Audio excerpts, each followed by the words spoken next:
We've all heard about soulmates. The one person who was made specially for you. The one person who completes you. The one person you are simply meant to be with. It sounds beautiful. But let's ask ourselves one honest question. What actually makes a relationship last? Is it finding the perfect person, or is it learning how to build a healthy relationship with the person you've chosen?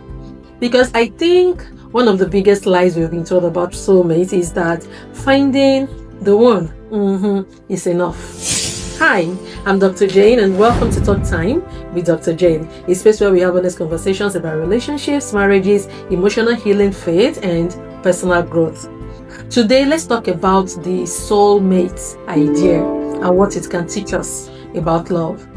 So, if finding the one isn't what makes a relationship last, then what does? I think there are a few things we need to rethink about love, because some of the beliefs we have about soulmates can create expectations that real relationships simply cannot meet. So let's talk about them. 1. The right person doesn't mean an effortless relationship. And this is one of the biggest misconceptions about soulmates.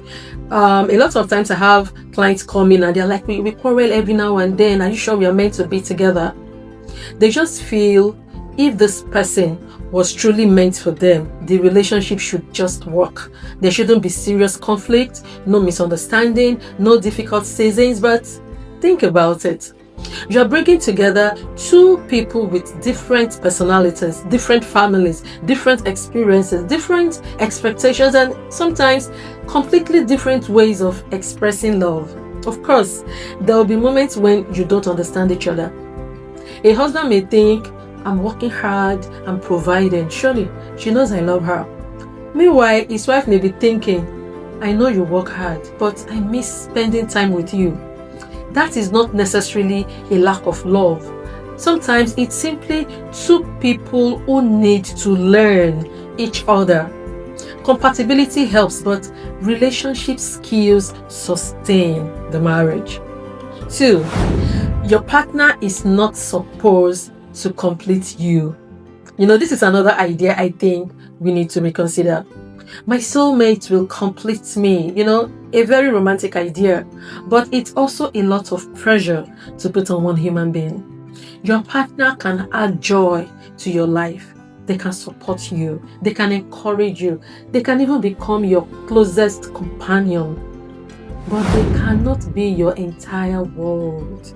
You still need your own identity.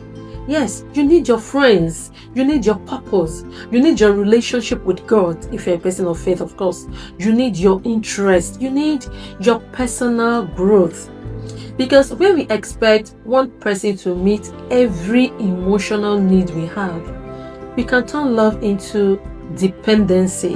And that is not what healthy intimacy looks like. 3. Love doesn't replace emotional maturity. This is one I really want people to hear. You can love someone deeply and you still don't know how to love them properly, how to love them well, how to make them feel loved. You can love your husband and still communicate badly. You can love your wife and still become defensive every time she raises an issue. You can love your partner and still struggle to apologize. Most of the time, love is a feeling. But healthy relationships also require skills. Skills like communication, self-awareness, emotional regulation, conflict resolution, forgiveness, boundaries, and the willingness to say, I need to work on these parts of myself, because none of us is perfect. And that is why sometimes the question isn't, do we love each other? It is, do we know how to love each other well? 4.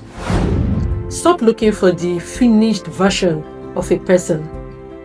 Sometimes we expect to meet someone who has already figured everything out.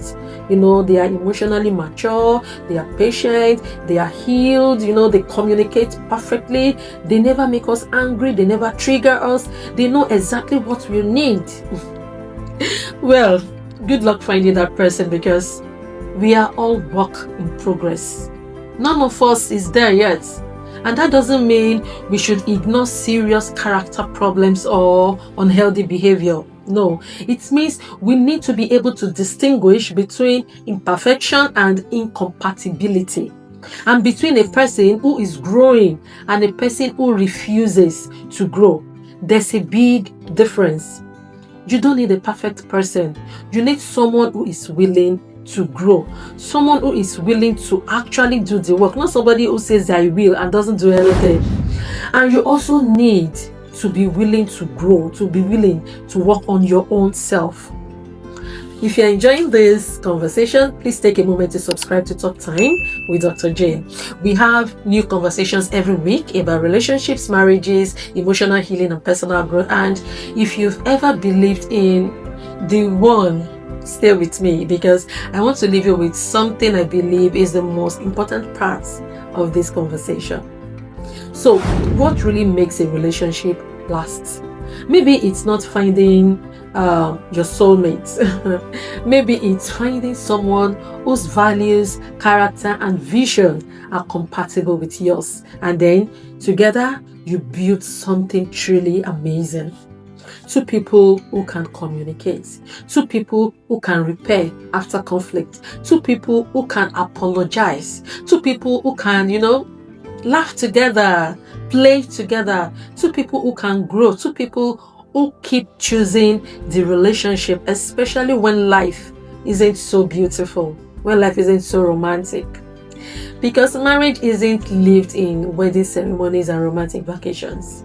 It's lived in ordinary days, ordinary Tuesdays, when somebody is tired, when the bills arrive, when the children are demanding attention, when one person is struggling, when you've had a disagreement and you still have to wake up the next morning and figure things out together. That exactly is where love becomes a practice, not just a feeling.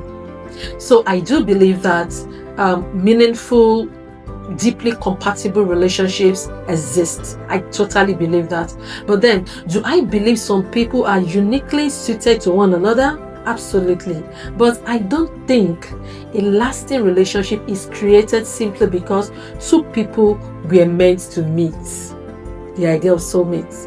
I think something even more beautiful happens. Two imperfect people meet.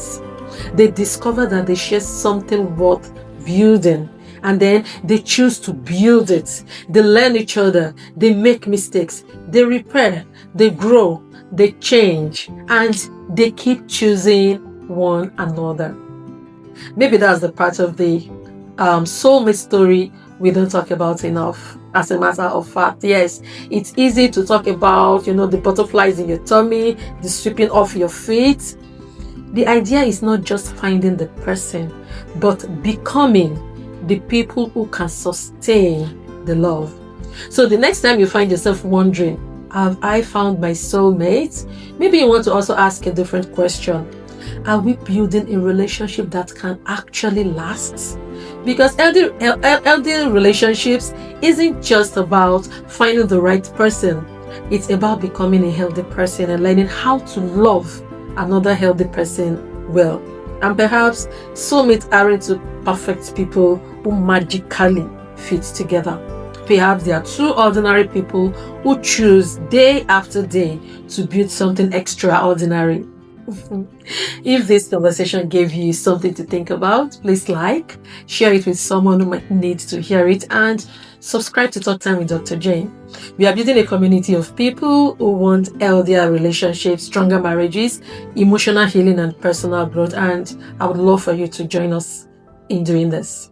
Thank you for spending this time with me, and until next time, take care of yourself and take care of your relationships.